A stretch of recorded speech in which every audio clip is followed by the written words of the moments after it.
बच्चों, कैसे हैं आप सभी? मैं आशा करती हूँ आप सभी लोग स्वस्थ और प्रसन्न होंगे। आज हम हमारा पाठ सर्वनाम को पढ़ेंगे और समझेंगे। आइए इसे प्रारंभ करते हैं। ये है हमारा पाठ। आज सर्वनाम यानी प्रोनाउन। सर्वनाम किसे कहते हैं? सर्वनाम संज्ञा के स्थान पर प्रयुक्त होने वाले शब्द सर्वनाम कहलाते हैं। वे सभी शब्द जो संज्ञा की जगह प्रयुक्त होते हैं वो क्या है? सर्वनाम। आइए शुरू करें। सर्वनाम का प्रयोग भाषा को प्रभावी बनाने के लिए किया जाता है ताकि हम संज्ञा को बार बार न दोहराएं। जैसे आज प्रतीक बहुत खुश है क्योंकि शाम को प्रतीक के जन्मदिन का समारोह है। समारोह में प्रतीक के सभी मित्र आएंगे। सभी मित्र प्रतीक को जन्मदिन की शुभकामनाएं देंगे। प्रतीक के माता पिता प्रतीक के लिए एक सुंदर साइकिल लेकर आए हैं। यहाँ पर हमने देखा कि इस पैराग्राफ में प्रतीक को बार बार दोहराया गया है, जिसके कारण वाक्य पढ़ने में थोड़े अजीब लग रहे हैं। वह नाम की पुनरावृत्ति से भाषा के प्रभाव में बाधा उत्पन्न हो रही है। यदि हम इस पैराग्राफ को इस तरीके से लिखें कि आज प्रतीक बहुत खुश है क्योंकि शाम को उसके जन्मदिन का समारोह है। समारोह में उसके सभी मित्र आएंगे। वे उसे जन्मदिन की शुभकामनाएं देंगे। उसके माता पिता उसके लिए सुंदर साइकिल लेकर आए हैं। यहाँ पर प्रतीक की जगह उसके उसके उसे और उसके शब्द का प्रयोग हुआ। ये शब्द क्या है? सर्वनाम, क्योंकि ये संज्ञा यानी प्रतीक नाम की जगह पर इनका प्रयोग किया गया है। अब ये वाक्य प्रभावपूर्ण बन गए हैं, यानी वो अपनी बात को थोड़ा सा वजन बढ़ जाता है। इससे प्रतीक के जगह उसके उसे व सभी दोस्तों की जात में वे शब्द का प्रयोग किया। ये सभी शब्द क्या है? सर्वनाम। सर्वनाम का अर्थ है सबका नाम, अर्थात ऐसे शब्द जो सबके नाम यानी संज्ञा के स्थान पर प्रयुक्त होते हैं, जैसे मैं, तुम, वह, आप, वह, जो आदि के सर्वनाम शब्द हैं। जो शब्द संज्ञा शब्दों के स्थान पर प्रयुक्त किए जाते हैं वे सर्वनाम कहलाते हैं। सर्वनाम के 6 भेद होते हैं। पहला पुरुषवाचक सर्वनाम, दूसरा निश्चयवाचक सर्वनाम, अनिश्चयवाचक, प्रश्नवाचक, संबंधवाचक तथा निजवाचक सर्वनाम। सर्वनाम को 6 भागों में विभक्त किया गया है। सबसे पहला हमारा आता है पुरुषवाचक सर्वनाम। इस सर्वनाम में बोलने वाला वक्ता होता है, सुनने वाला श्रोता होता है तथा तीसरे की जिसके बारे में बात की जाती है वह अन्य पुरुष कहलाता है। इनका बोध कराने वाले सर्वनाम शब्द पुरुषवाचक सर्वनाम होते हैं। जब हम बात करते हैं तो एक बोलेगा, दूसरा सुनेगा और तीसरे की बात होगी। तो ये सभी क्या है? पुरुषवाचक सर्वनाम के उदाहरण हैं। जैसे कि मैं, तुम, वह, उससे आदि पुरुषवाचक सर्वनाम के उदाहरण हैं। पुरुषवाचक सर्वनाम के 3 भेद होते हैं: उत्तम पुरुष, मध्यम पुरुष तथा अन्य पुरुष।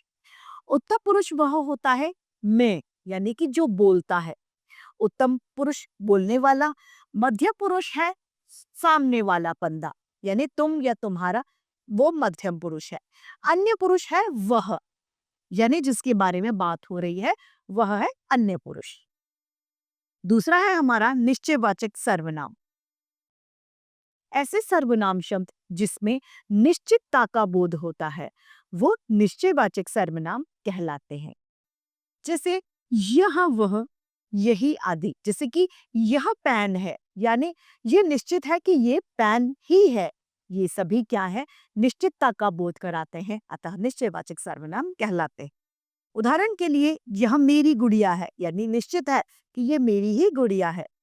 यही मेरा घर है, यानी यहाँ पर निश्चितता को दर्शाया जा रहा है।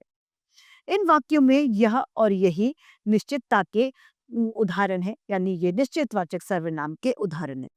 यहाँ पर विशेष बात यह है कि वह तथा वे निश्चयवाचक व पुरुषवाचक सर्वनाम दोनों के लिए प्रयोग में लाए जाते हैं। तीसरा है हमारा अनिश्चयवाचक सर्वनाम। अनिश्चयवाचक सर्वनाम में अनिश्चितता को देखा जाता है। जैसे कि कोई आया तो ये नहीं पता है कि कोई कौन हो सकता है, कोई जानवर हो सकता है, कोई मनुष्य हो सकता है, कोई मिलने वाला कोई भी हो सकता है, यानी ये अनजान है, अनिश्चितता को दर्शाते हैं, अतः ये अनिश्चयवाचक सर्वनाम कहलाते हैं। ऐसे सर्वनाम शब्द जिससे किसी निश्चित व्यक्ति वस्तु का पता नहीं चलता, वो अनिश्चयवाचक सर्वनाम कहलाते हैं। आपसे फोन पर कोई बात करना चाहता है, कोई मतलब कोई भी हो सकता है, कोई मिलने वाला, कोई अनजान, माँ या कोई भी। मेज पर कुछ गिरा हुआ है, अब कुछ पानी गिर सकता है, दूध गिर सकता है, कोल्ड ड्रिंक गिर सकती है, कुछ भी, यानी यहाँ पर अनिश्चितताओं का हमें पता चल रहा है, अतः ये अनिश्चयवाचक सर्वनाम के उदाहरण है। अनिश्चयवाचक सर्वनाम में कोई कुछ इसके उदाहरण होते हैं। चौथा है हमारा प्रश्नवाचक सर्वनाम। जिन वाक्यों से हमें प्रश्न का ज्ञात होता है वे प्रश्नवाचक सर्वनाम कहलाते हैं। कौन, क्या, किसने, किसे आदि प्रश्नवाचक के उदाहरण है। जैसे कि आप इस थैले में क्या लाई हैं, उस कमरे में कौन बैठा है, ये सभी क्या है, प्रश्नवाचक के उदाहरण है। पांचवा है हमारा संबंधवाचक सर्वनाम। जिस सर्वनाम शब्द का प्रयोग संज्ञा के सर्वनाम के संबंध बताने में किया जाता है वे संबंधवाचक सर्वनाम कहलाते हैं। जैसे कि जैसे को तैसा, जो सो, इसके उदाहरण है।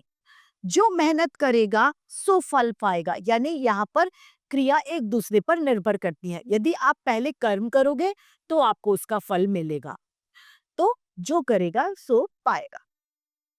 छठा है हमारा निजवाचक सर्वनाम। ऐसे सर्वनाम शब्द जो अपने स्वयं के लिए प्रयुक्त किए जाते हैं वे निजवाचक सर्वनाम कहलाते हैं। जैसे कि मैं अपना काम स्वयं कर लूंगा, वह खुद ब खुद आ जाएगा, ये सभी क्या है, निजवाचक सर्वनाम के उदाहरण। ऐसे सर्वनाम शब्द जो कर्ता के साथ अपनापन प्रकट करने के लिए प्रयुक्त किए जाते हैं वे निजवाचक सर्वनाम कहलाते हैं। आप स्वयं, खुद, अपने आप आदि। मैं स्वयं विद्यालय चला जाऊंगा तथा मैं अपने आप चोटी गूंथ लूंगी, ये सभी शब्द क्या हैं, निजवाचक सर्वनाम के उदाहरण। निजवाचक सर्वनाम के साथ हमारा पाठ समाप्त होता है। आइए इसके महत्वपूर्ण बिंदु के साथ इसको एक बार संक्षेप में दोहरा लेते हैं। सर्वनाम शब्द का प्रयोग संज्ञा के स्थान पर किया जाता है।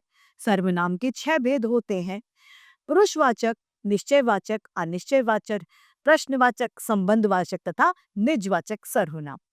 पुरुषवाचक सर्वनाम के 3 भेद होते हैं: उत्तम पुरुष, मध्यम पुरुष तथा अन्य पुरुष। मैं और वह का प्रयोग स्त्रीलिंग और पुल्लिंग दोनों में एक समान होता है। वह तथा वे का प्रयोग पुरुषवाचक और निश्चयवाचक दोनों में किया जाता है। इसी के साथ हमारा ये पाठ समाप्त होता है। मुझे उम्मीद है सभी को ये पाठ भली भांति रूप से समझ में आया है। आज के लिए इतना ही, फिर मिलते हैं। धन्यवाद।